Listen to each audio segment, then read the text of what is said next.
বহু যুগ আগের কথা। বনি ইসরায়েল সম্প্রদায়ের মধ্যে ৩ জন লোক বাস করত। ভাগ্যের নির্মম পরিহাসে তারা প্রত্যেকেই ছিল শারীরিক যন্ত্রণায় ক্লিষ্ট এবং সমাজের চোখে অবহেলিত। তাদের প্রথমজন ছিল কুষ্ঠরোগী, যার শরীর ধবল হয়ে গিয়েছিল।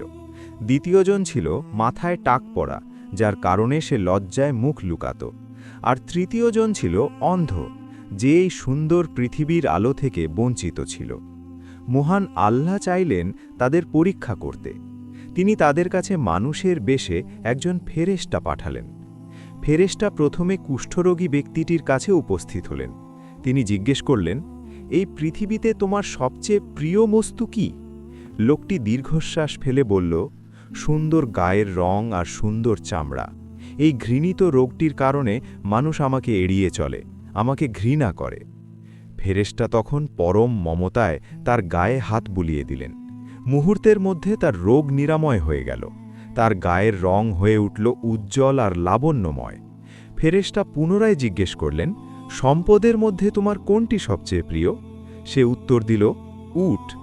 ফেরেশতা তাকে একটি 10 মাসের গর্ভবতী উটনী প্রদান করলেন এবং বললেন, আল্লাহ তোমার এই সম্পদে বরকত দান করুন। অতঃপর ফেরেশতা গেলেন সেই টাক পড়া ব্যক্তিটির কাছে।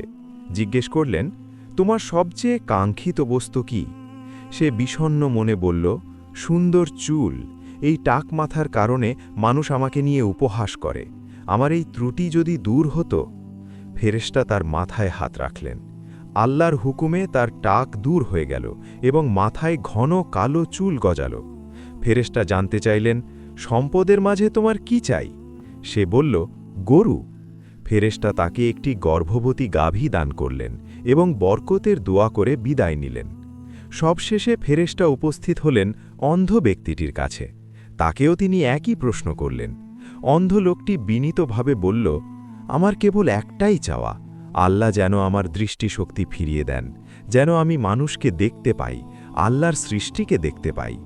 ফেরেশতা তার চোখে হাত বুলিয়ে দিলেন।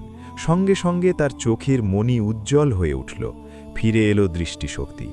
ফেরেশতা জিজ্ঞেস করলেন, সম্পদের মধ্যে তোমার কোনটি প্রিয়? সে উত্তর দিল, ছাগল। ফেরেশতা তাকে একটি গর্ভবতী ছাগল দিয়ে অদৃশ্য হয়ে গেলেন। দেখতে দেখতে দিন গড়িয়ে বছর পার হল। আল্লাহর অশেষ রহমতে তাদের পশুগুলোর বংশবিস্তার ঘটতে লাগল। একসময় প্রথম ব্যক্তির উটে, দ্বিতীয় ব্যক্তির গরুতে এবং তৃতীয় ব্যক্তির ছাগলে উপত্যকা ও মাঠ পরিপূর্ণ হয়ে গেল। এক সময়ের অসহায় 3 জন মানুষ আজ সমাজের বিত্তশালী ও সম্ভ্রান্ত ব্যক্তিতে পরিণত হল। দীর্ঘকাল পর আল্লাহ পুনরায় সেই ফেরেশতাকে পাঠালেন। তবে এবার তিনি তাদের বর্তমান জৌলুস দেখতে আসেননি, এসেছিলেন তাদের ঈমান ও কৃতজ্ঞতার পরীক্ষা নিতে। ফেরেশতা তাদের ঠিক সেই রূপ ধারণ করলেন যেই রূপে তারা অতীতে ছিল। ফেরেশতা প্রথমে কুষ্ঠরোগীর রূপ ধরে ছিন্ন ভিন্ন পোশাকে সেই প্রথম বিত্তশালী ব্যক্তির সামনে গিয়ে দাঁড়ালেন। তিনি মিনতি করে বললেন, আমি এক নিঃস্ব মুসাফির, সফরে আমার সমস্ত সম্বল ফুরিয়ে গেছে। আজ আল্লাহ এবং আপনি ছাড়া আমাকে গন্তব্যে পৌঁছানোর মতো সাহায্য করার কেউ নেই। আমি সেই মহান সত্তার দোহাই দিয়ে আপনার কাছে একটি উট ভিক্ষা চাইছি, যিনি আপনাকে এমন সুন্দর গায়ের রং, লাবণ্যময় চামড়া এবং অঢেল সম্পদ দান করেছেন। ধনী লোকটি অবজ্ঞার সাথে মুখ ফিরিয়ে বলল, এখানে দাঁড়িও না, আমার অনেক দায় দায়িত্ব, অনেক খাতে খরচ, তোমাকে দেওয়ার মতো কিছুই নেই। ফেরেশতা তখন বললেন, তোমাকে আমার খুব চেনা চেনা মনে হচ্ছে। তুমি কি সেই ব্যক্তি নও যে কুষ্ঠরোগী ছিল, মানুষ যাকে ঘৃণা করত? তুমি কি গরিব ছিলে না, অতঃপর আল্লাহ তোমাকে ধনী করেছেন? ধনী লোকটি দম্ভের সাথে মিথ্যা বলে উঠল, কখনো না, এই বিপুল ঐশ্বর্য আমি আমার পূর্বপুরুষদের থেকে উত্তরাধিকার সূত্রে পেয়েছি, আমি বরাবরই অভিজাত ছিলাম। ফেরেশতা বললেন, তুমি যদি মিথ্যে বলে থাকো তাহলে আল্লাহ যেন তোমাকে তোমার পূর্বের অবস্থায় ফিরিয়ে দেন। এরপর ফেরেশতা টাক মাথা ও দরিদ্র বেশে দ্বিতীয় ব্যক্তির প্রাসাদে গেলেন। তিনি তাকেও আল্লাহর কসম দিয়ে সাহায্য প্রার্থনা করলেন। কিন্তু হায়, এই ব্যক্তিও প্রথমজনের মতো নিষ্ঠুর আচরণ করল। সেও তার অতীত অস্বীকার করে বলল, এসব আমার পৈতৃক সম্পত্তি, তোমাকে দেওয়ার মতো কোনো অধিকার আমার নেই। ফেরেশতা তাকেও অভিশাপ দিলেন, তুমি যদি মিথ্যে বলে থাকো তাহলে আল্লাহ তোমাকে আবার তেমনই করে দিন যেমন তুমি ছিলে। অবশেষে ফেরেশতা অন্ধ ও ফকিরের বেশ ধরে তৃতীয় ব্যক্তির কাছে পৌঁছলেন। তিনি কাতর কণ্ঠে বললেন, আমি এক অসহায় মুসাফির, আমার পথের সম্বল শেষ, আজ আল্লাহ এবং আপনি ছাড়া আমার কোনো গতি নেই।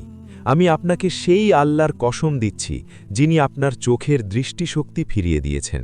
আমাকে একটি ছাগল দান করুন, যাতে আমি আমার সফর শেষ করতে পারি। আগন্তুকের কথা শুনে লোকটি বিচলিত হয়ে উঠল।